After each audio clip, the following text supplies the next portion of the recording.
പിൻട്രസ്റ്റിൽ കണ്ടപ്പോൾ തൊട്ട് ഇത് ചെയ്യണമെന്ന് വിചാരിച്ചിരിക്കുകയായിരുന്നു. അപ്പോൾ അതിനുവേണ്ടി കുറച്ച് ഫ്ലവർ എടുത്തിട്ടുണ്ട്.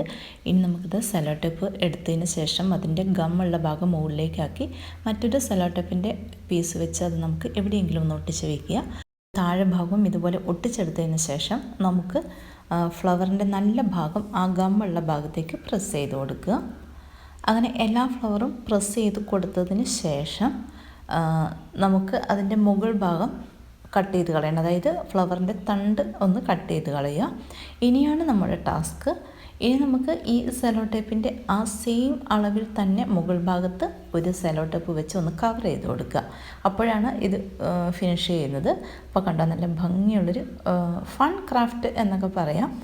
വീഡിയോ ഇഷ്ടമായെങ്കിൽ തീർച്ചയായും ലൈക്ക് ചെയ്യാൻ മറക്കാതിരിക്കുക. ഇനി ഇതിൻ്റെ രണ്ട് ഭാഗവും നമ്മളൊന്ന് കട്ട് ചെയ്ത് കൊടുത്തതിന് ശേഷം ഒരു ക്ലിപ്പ് ഇട്ട് കൊടുക്കുക. ഈ ക്ലിപ്പ് നമ്മളിങ്ങനെ ഇട്ട് കഴിഞ്ഞാൽ നമുക്ക് എവിടെ വേണമെങ്കിലും ഇത് ഹാങ് ചെയ്ത് ഇടാൻ കഴിയുന്നതാണ്.